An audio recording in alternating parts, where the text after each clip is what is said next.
Hi, I'm Prianka Yoshikawa. Today I'm in Kogane City, which is about an hour by train from Tokyo Station, at the Edo-Tokyo Open Air Architectural Museum. As you can tell from the name, it's one of the few open-air museums in Tokyo, and you'll find some rare structures. It's inside Kogane Park, which is among the 5 biggest parks of Tokyo, and there's greenery all around. Today we'll be bringing you the program from this location. You're watching Channel Japan. Today we're bringing you the program from the Edo-Tokyo Open Air Architectural Museum. With me is Yukihiro Abe, a curator here.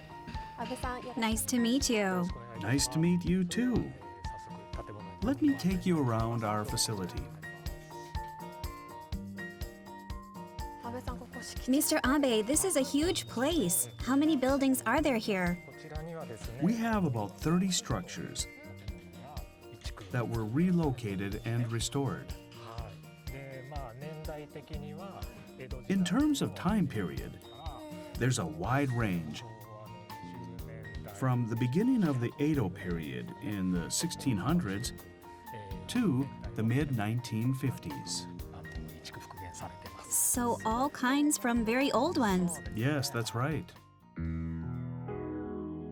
An especially old home here is that of a farmer believed to have been built in the early 1700s, called the Tsunashima family home. Residences at the time were characterized by their insular construction with low-lying eaves and small windows and openings.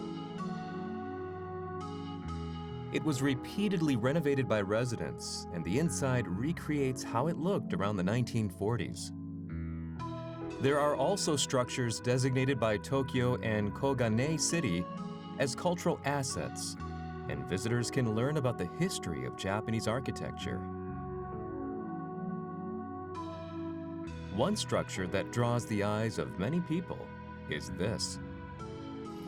What are the characteristics of this structure? This is the home of Japanese architect Kunio Maekawa. Kunio Maekawa is known for making significant contributions to modern Japanese architecture. A key point of interest about this structure, which Maekawa used as his home, is the time period when it was built. Let's head inside.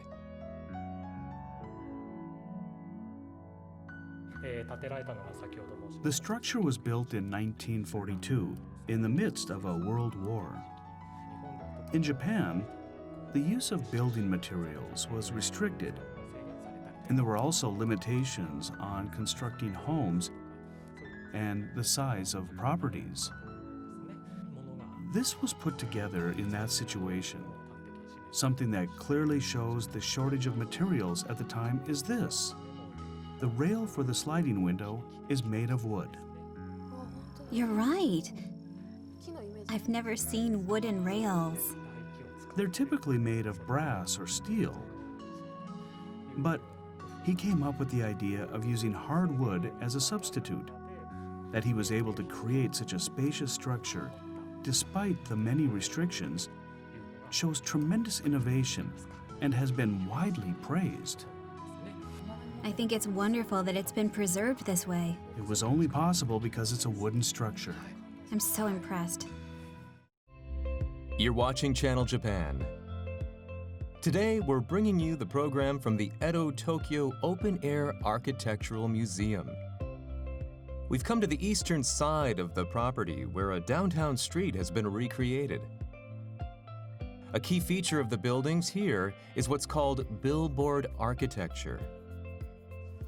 What is billboard architecture?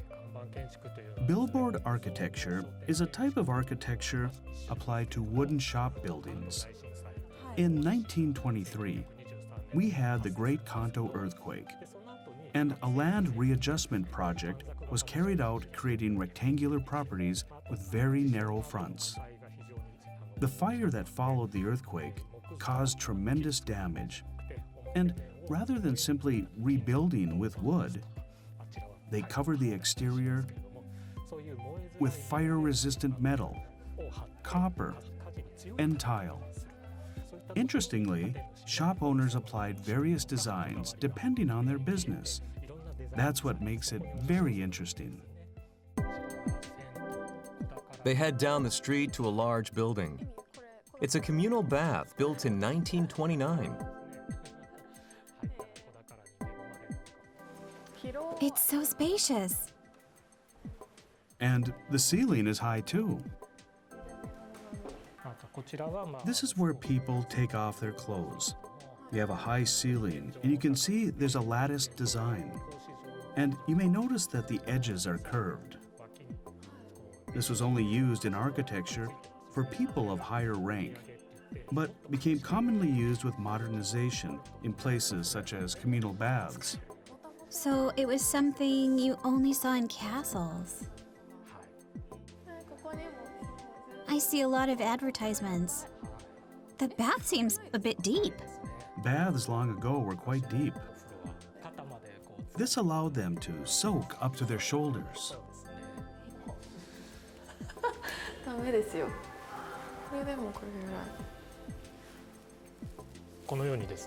As you can see, the interior has been recreated with paintings and signs that you would have come across at the time. We've made efforts to recreate as much as possible the original shape of the structures. We want people to also get a feeling of how people lived in these old buildings. That's what we hope our visitors can experience here. I really enjoyed the tour. Thank you. You're welcome. Today we brought you the program from the Edo-Tokyo Open Air Architecture Museum. Hope you enjoyed it.